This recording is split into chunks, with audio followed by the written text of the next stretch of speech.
안녕하세요. 사연부자입니다. 오늘도 방문해주신 분들께 감사드리며 사연 들어가기 앞서 구독 버튼 꾹 눌러주시면 큰 힘이 될 것 같습니다. 제 사연 끝까지 들어주시는 분들 복 많이 받으시고 대박 나시고 부자 되세요. 그럼 사연 시작하겠습니다. 안녕하세요. 매일 이렇게 사연을 듣다가 저도 평범하지 않았던 일들을 겪게 되면서 이렇게 사연을 적어봅니다. 저는 75년생 토끼띠 아줌마입니다. 많은 사연들을 듣고 있으니 어릴 적 그때 그 시절이 생각나네요. 그때는 연탄불로 안방을 태우는 집도 많았고 영문도 모른 채 매캐한 체류탄 냄새에 울면서 하교했던 생각도 나고 태어나서 처음 맡아보는 냄새에 계속되는 기침에 엄마는 학교 끝나면 무조건 내달려오라고 하셨던 기억이 나네요. 담임 선생님은 335 짝지어주면서 손잡고 집까지 뛰어가라고 했었는데 영문을 모른 채 그렇게 내달렸던 것 같습니다. 아참, 생각해보니 월요일 아침 조회 때 전교생이 운동장으로 집합해서 햇빛 쨍쨍 내리는 아침부터 교장 선생님이 일장 연설하시는데 얼마나 졸리고 어지러웠던지요. 어렸을 때는 몸이 약한 편이라 저도 픽픽 쓰러지는 학생 중 한 명이었던 것 같아요. 고등학교에 올라가면서 귀미 3cm 쇼컷에 짧은 단발로 잘라야 했는데 그때는 얼마나 싫었는지 몰라요. 저는 서울에 살았는데 그 옛날 시절 나름 집이 부유했던 터라 서울 강남구에 있는 영동 땡땡 아파트에 부모님과 함께 살았는데 저희 집은 중앙 난방이어서 연탄은 떼지 않았지만 친구네 놀러 가면 가끔은 연탄가스를 너무 들이마셔서 머리가 띵 했던 적도 있었던 것 같아요. 그렇게 자라서 우여곡절 끝에 입시를 치르고 미술을 전공하게 되었습니다. 대학에 갔더니 꽈방이라는 곳이 있었는데 거기서 놀다가 선배들을 만나곤 했어요. 대학생이 됐으니 사회 문제에 관심을 가져야 하지 않겠냐며 책을 받았는데 그게 지금 굉장히 유명해진 난장이가 쏘아 올린 작은 공이었습니다. 사실 그 책을 준 사람이 남편이었고 저희는 그렇게 첫 인연이 시작되었어요. 집에 가져가서 읽다가 한 번은 부모님한테 들켜서 아주 혼이 난 적이 있었어요. 왜냐면 저희 집이 잘 살기도 했고 아버지께서 기업 임원이셨고 어머니는 대학 겸임교수를 하셨는데 사업을 시작해서 크게 돈을 벌었거든요.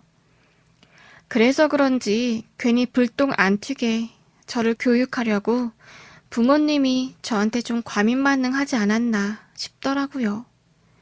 그래도 부모님 덕분에 제가 부족함 없이 하고 싶은 공부하면서 잘할 수 있었어요. 부모님은 남편을 만나는 걸 처음에는 반대하셨어요. 그때 당시 선배들 영향받으면서 운동권의 계보를 이어야 한다며 사회적인 문제에도 관심이 많이 가졌거든요. 그래야 지성인이라고 저와 데이트하면서도 알려줬고 같이 다니는 선배들 무리에 껴서 저도 몇 번 허름한 식당에서 김치 국물에 소주 한잔 하면서 긴 밤지 새우고 풀잎마다 맺힌 노래를 부르면서 대학생활에 감성에 젖었었는데 이런 모습이 부모님의 눈에는 조금 불안하셨나 봐요. 그러던 남편은 어느덧 한국에서 석사를 마치고 미국으로 MBA 대학원 과정을 가려고 준비하면서부터 결혼 얘기가 나왔고 저희는 순조롭게 결혼 생활을 시작하게 되었어요. 저희는 좀 결혼을 늦게 한 편이었어요. 그 당시 남편 집도 잘 살아서 시부모님이 강남 아파트를 바로 남편 명의로 돌려줘서 신혼부터 브랜드 아파트에 살게 되었고 혼수와 예단도 아주 최고급으로 맞추게 되었죠. 남부럽지 않게 신혼생활을 하면서 정말 행복했어요. 결혼이 이런 거구나 싶었고, 제가 다니던 대학원도 마무리가 잘 돼서 제 인생에 부러울 것 하나 없었던 시기였죠. 그리고 남편이 경영권을 물려받기 위해 외국으로 MBA를 가기 위해 준비했고, 남편 뒷바라지 한다고 외국으로 갈 준비를 했어요. 이왕 가서 몇 년 있을 거니 나도 거기서 박사를 따야겠다 생각하고 학교에 원서를 내고 있었죠. 그렇게 많은 준비 끝에 저희는 미국으로 가게 되었어요. 남부럽지 않게 큰 사고 없이 살았는데, 그렇게 유학의 길이 제 삶을 180도 바꿔놓게 되었습니다. 영어에 자신 있었던 저였지만 막상 외국어로 수업을 듣고 박사과정을 준비하는 게 쉬운 일은 아니더라고요. 외국 타지에서 생활하는 것도 처음에는 입맛이 안 맞기도 했고 낯선 문화에 정말 힘들었습니다. 남편도 마찬가지였고요. 간혹 동양인이라고 무시하는 양키놈들도 있어서 위협을 느끼면서도 피로가 좀 쌓였던 것 같아요. 더군다나 남편은 공부하는 걸 즐겨하지 않는데 부모님의 권유로 그렇게 공부를 했고, 외국에서의 유학생활에 바뀐 환경 탓도 있었고, 어려운 공부도 잘 해나가야 됐기 때문에 점점 예민해지면서 서로에게 신경을 못 쓰게 되었어요. 원래 학교 졸업하고 미국에서 좀 더 살면서 아기도 낳으려고 했는데 기댈 친구도 없고, 그렇다고 외국인들과 친해지기에는 정서적 깊이에 한계가 좀 있었고, 부모님도 많이 보고 싶더라고요. 저희는 도저히 외국 생활을 견딜 수가 없어서 학위 딴 직후 다시 한국으로 돌아왔습니다. 그런데 한국 땅에 도착해서 집에 가니 큰 문제가 터져 있었어요. 제가 한국에 도착하니 저희 집이 풍비박산이 났더라고요. 알고 보니 엄마가 하던 골프 사업에 문제가 터졌고, 그 사업을 살리기 위해 이것저것 돈 끌어서 막고, 또 1금융권에서 빌릴 만큼 다 빌려서 제2금융권, 그러니까 사채 비슷한 곳에서까지 돈을 끌어다가 결국 파산 신청을 한 거예요. 엄마 아빠 통장 전부 가압류 들어오고, 동생 말론 집에 빨간 딱지도 붙으면서 아빠도 엄마 사업에 어떻게든 살려보라고 퇴직금 전부 꼬라박았는데 다 날려버린 거였죠. 저희가 유학생활 하는 동안 부모님은 저에게 정말 언질 한번 안 주셨습니다. 엄마, 왜 집안이 이 꼴이 될 때까지 나한테 말을 한 번도 안 한 거야? 진짜 미치겠네. 돈이 없으면 나한테 말이라도 하든가. 내가 어떻게든 대출을 받던가 해서 경매에 나가서 집 넘어가는 거 막았을 텐데. 그 집이 어떤 집인데 외할아버지가 두신 집이잖아 하면서 울먹거리니 엄마는 미안하다고, 그래도 결혼하고 한참 깨볶을 시기인 너희 부부한테 괜히 말해서 부담 주기 싫으셨다고, 외국에서 박사과정 학위하는 애들한테 말해봤자 애들 마음 뒤집어 놓는 것밖에 더 되냐고 하시면서 말을 아끼시더라고요. 저는 너무 속상해서 억장이 무너졌습니다. 결국 엄마의 부탁에 저는 남편한테 이 사실을 말하진 않았어요. 그래도 잘 살아오셨던 분들이었기에 자존심이 많이 상하실 만도 했었어요. 그날 이후 저는 남편이 모르고 있었던 적금이랑 예금 통장에서 돈 다 빼고 마통까지 뚫어서 겨우 목돈을 마련한 후 엄마 아빠 작은 아파트를 전세로 마련해드렸어요. 압류가 들어오고 경매로 넘어가니 당장 길거리에 나앉을 판이니 급급하게 받기 바빴어요. 그리고 사실 제가 남편한테 말 못할 사정이 있었어요. 저희 부모님도 그렇지만 시댁이 엄청 체면을 중요시하는 그런 집안이에요. 남편도 대학교 때는 안 그랬는데 결혼하더니 점점 더 시댁 식구 분위기에 맞춰가더라고요. 저와 남편이 결혼한 건 물론 대학 연애 시절도 있었지만 부모님이 교수에다가 기업 임원이고 저희 외가 쪽이 검사 집안이라서 그렇게 믿고 결혼한 건데 하루아침에 사업이 쫄딱 망해버렸다고 하면 어느 시댁 식구가 좋아하겠어요. 남편에게 말은 할 수 없었지만 뒤에서 부모님은 챙겨드려야 되는데 제 심정은 하루하루 마음이 타들어가는 것 같았습니다. 일부 이자도 제가 부담하면서 도와드리고 있었거든요. 이만저만 스트레스가 장난이 아니었는데 하루는 속이 너무 안 좋은 겁니다. 평소 약한 체질이어서 빈혈 증세도 있고 해서 또 그런 건가 싶었는데 너무 속이 메스껍고 안 좋아서 급하게 응급실에 가게 되었어요. 의사가 진찰하더니 축하드려요. 임신하셨어요. 라고 하는 겁니다. 갑자기 생긴 임신 소식은 남편도 시댁도 좋아하셨어요. 시부모님께 연락드렸더니 그래 의사가 뭐래냐? 아들이래냐 딸이래냐? 하면서 은근 아들을 바라는 눈치셨지만 축하한다고 잘 먹으라면서 용돈도 주시더라고요. 그동안 해외에서 거주하며 멀어진 남편과의 사이가 아이 덕분에 다시 가까워진 것도 있어서 참 잘 됐다고 생각했죠. 그런데 제가 생각했던 것보다 육아일은 정말 보통 힘든 게 아니었어요. 밤낮이 바뀌어서 애가 우는데 남편은 잠 못 자고 출근한다면서 툴툴대기 시작하더라고요.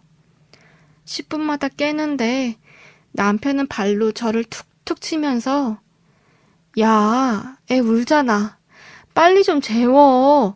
하면서 밀치는데 진짜 궁둥짝을 팍 쳐버릴까 싶다가도 잠 한숨 못 잔 저는 때린 일도 없어서 겨우 애기 재우면서 잠들기 일쑤였어요. 기쁨도 잠시 이런 상황이 어이가 없더라고요.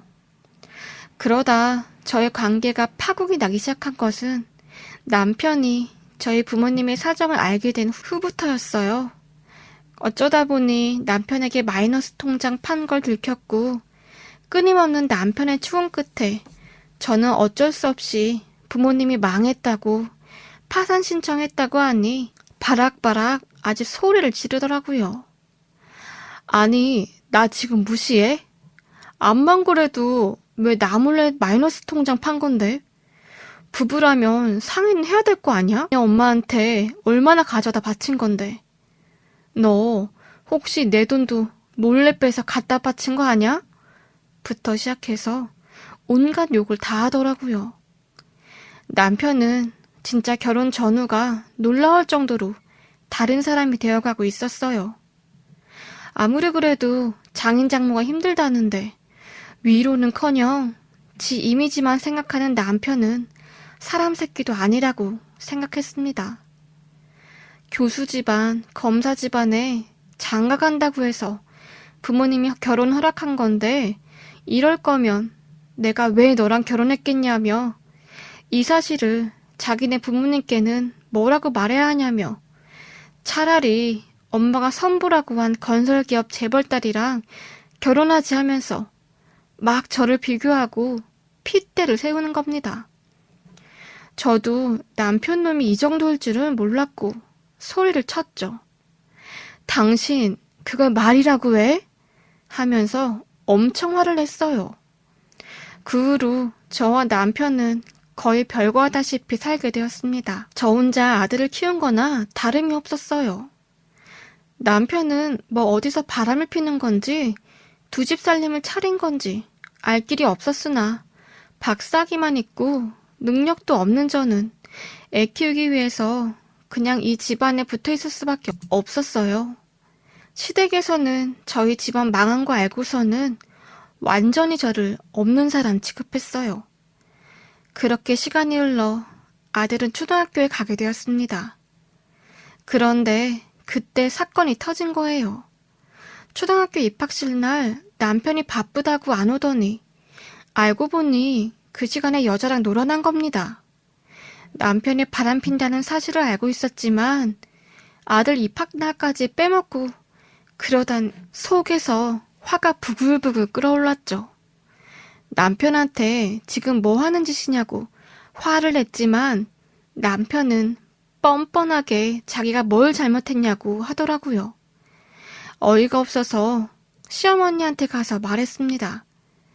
나 진짜 이대로 죽어버릴 것 같다고 어떻게 바람을 펴놓고도 이렇게 뻔뻔할 수가 있냐면서 이혼할 거라고 울고불고 아주 난리를 쳤습니다. 그런데 시어머니는 눈 하나 깜빡 안 하시고 당당하게 말하더라고요. 그래, 이혼해라. 아들 지금 만나고 있는 여자 내가 소개시켜준 거야. 어디 쪽팔려서 말할 수가 있겠니? 사돈 때 폭삭망해서 파산 신청했다고 들었다. 내가 아주 동네방네 검사 집안에 교수의 대기업 임원진이라고 얘기해놓고 다녔는데 아주 망했다고 하면 사람들 뒷말 나오는 거 보면 네 명이 못 죽겠더라.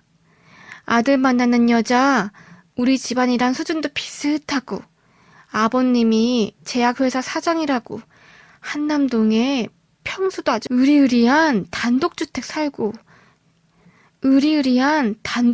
살고 우리 아들 자식 있는 것도 그렇게 개의치 않고 그러니 너 주제 파악하고 내 아들이랑 그만하려무나 하면서 저를 매섭게 쫓아내는 겁니다. 알고 보니 남편과 그 여자 저 몰래 우리 아들이랑 셋이 여행도 가고 아빠 친한 친구라고 소개하면서 따로 만나서 밥도 먹고 물밑 작업을 하고 있었던 거였습니다. 저에게서 아들 뺏어온다고 시댁과 남편이 한편이 되어서 저 몰래 아주 별 난리를 다 떨었더라고요. 너무 어이처구니가 없고 억장이 무너져 남편에게 말했습니다. 절대 나 너한테 양육권 안 넘길 거고 내가 없어질 테니 우리 아들 가져갈 생각하지도 말라고. 그렇게 이혼 소송을 했습니다. 그런데 그런 저도 무너질 수밖에 없었어요. 절대 아들만은 빼앗기지 않겠다고 다짐한 제가 억소리 나는 시댁의 제안에 주저앉은 거였어요. 엄마 아빠 모두 사업 실패로 중내만해하고 친정에서는 매일매일 돈 없어서 힘들어진 현실에 지쳤던 제가 양육권을 넘기는 조건으로 제안받은 브랜드 아파트 한 채와 합의금 수억, 연세 많으신 부모님을 생각하자니 자존심을 굽히고 현실에 순응하는 수밖에 없었습니다. 그렇게 저는 피눈물을 삼키고 아들을 남편에게 넘겨주었어요. 애써 자기 합리화를 했죠. 그래, 나같이 가난하고 뭣도 없는 엄마한테서 자라는 것보다 있는 집안에서 교육받고 금수저 물고 살아가는 게 아들한테도 좋을 거야 하면서 계속 스스로를 달랬습니다. 저는 이혼 후 넘겨받은 아파트에 친정 부모님을 모시고 들어와 살게 되었어요. 자가 아파트로 들어와 살게 된 친정 부모님이 좋아하시는 모습을 보니 어쩔 수 없다는 생각이 들었습니다. 양육권을 넘겨준 채 면접 교섭권을 보장받았지만 제대로 이루어지진 않았어요. 아들이 너무나 보고 싶었지만 볼 수도 없었고 소식조차 전해들을 수도 없었어요. 엄마 된 마음으로서 정말 죄책감에 매일 밤 악몽을 시달렸습니다. 괜히 돈에 내가 아들을 팔아 넘긴 게 아닐까. 사실 내 인생의 전부는 아들이었는데 라는 생각에 온갖 정신이 지배돼서 하루하루 미쳐갔습니다. 저는 어쨌든 먹고 살아야 되니까 박사과정 학위를 살려서 대학에 시간 강사로 나가며 조금씩 제 인생을 다시 되찾기 시작했어요. 또 언뜻 들려오는 소리에 그 상간녀와 남편이 재혼해서 아기를 가졌다는 이야기가 있더라고요. 그 사실을 들으니 더 화가 났고 분통이 터지는 겁니다. 그래서 그냥 닥치는 대로 일하고 빨리 잊으려고 노력했고 뭐든 열심히 하려고 했던 것 같아요. 좋은 논문과 연구 실적도 많이 따게 되었고 그러다 보니 정말 운이 좋게도 부교수에 임명되었어요. 정말 이 악물고 공부했던 것 같습니다. 그렇게 이혼하고 2년 조금 안 되게 흘렀을 때 갑자기 제 핸드폰에 모르는 번호로 부재중이 엄청 뜬 겁니다. 누가 전화한 거지? 하고 전화를 걸었지만 받는 건 되지만 거는 건 안 되는 번호였어요. 뭐지? 하고 그냥 넘어가려고 하는데 항상 3시만 되면 부재중 전화가 10통이 넘게 찍히는 겁니다. 항상 그때 수업 시간이라서 못 받았는데 느낌이 안 좋아서 일부러 수업 들어갈 때 핸드폰 진동을 켜놓고 수업에 들어갔어요. 역시 다음날 3시가 되자 핸드폰으로 또 전화가 온 겁니다. 저는 학생들에게 쉬는 시간을 주고 전화를 받으러 나갔어요. 전화를 받자마자 갑자기 흐느끼는 아들의 목소리가 들려오는 겁니다. 저는 깜짝 놀라서 아들이니? 엄마야, 무슨 일이야? 왜 울어? 응? 이라고 하자 아들은 엉엉 울면서 보고 싶어, 엄마 하면서 엄청 눈물을 흘리는 겁니다. 거기 어디냐고 당장 엄마가 가겠다고 하니 아들은 위치를 말해주더라고요. 학교 근처에 있는 공중전화 부스라는 겁니다. 저는 수업을 그렇게 중간에 끝마치고 아들에게 차를 타고 달려갔어요. 그동안 보고 싶은 마음 애써 꾹 눌러 담았는데 본물 터지듯 마음이 터져나와 신호도 다 무시하고 미친 듯 밟아서 갔던 것 같아요. 그곳에 도착하니 내 아들, 그렇게 통실하고 밝았던 우리 아들이 반쪽이 되어 있는 겁니다. 눈 밑은 퀭하니 파여있고 입술도 바짝 마르니 이게 무슨 일인가 싶었고 아들은 저를 보자마자 울면서 폭 제품에 안겼어요. 제가 왜 이리 살이 빠졌냐고 하면서 부둥켜 안고 뭐라고 먹이려고 일단 근처 분식집에 가서 맛있는 걸 잔뜩 사줬습니다. 그리고서 어떻게 된 일인지 차근차근 들어보기 시작했어요. 그러자 아들은 정말 충격적인 이야기를 꺼내기 시작한 겁니다. 엄마, 새엄마가 나 괴롭혀. 새엄마가 낳은 아들 이후로 나 밥도 안 주고 밥 달라고 하면 화내고 학교 데리러 오면 나 귀 잡고 질질 끌고 가서 애들 보기 너무 창피해. 아빠만 안 보이면 막 주먹이랑 책으로 나 아프게 해. 엄마, 너무 보고 싶어. 진짜 나 아빠랑 새엄마랑 살기 싫어. 할머니도 동생 태어난 이후로 나 꼴 보기도 싫대. 다 나만 미워해. 하면서 엉엉 우는 겁니다. 알고 보니 남편의 상간녀는 본인이 아들을 임신하고 아들을 낳자마자 저희 아들을 완전 개차반 취급하고 새엄마 짓을 한 거였어요. 그걸 보니 속이 부글부글 끓더라고요. 애가 무슨 죄라고. 저는 아들한테 말했어요. 엄마가 너무 미안해. 엄마가 미쳤나 봐. 미쳐서 너를 그 집안에 맡겼나 봐. 그래서 우리 아들 엄마 번호 외워서 공중전화로 맨날 전화한 거야? 엄마는 그것도 모르고. 엄마도 아들 너무 보고 싶었는데 엄마가 너무 늦었네. 아들 미안해. 앞으로 엄마랑 같이 살자. 알겠지? 하면서 등을 토닥토닥 두들겼습니다.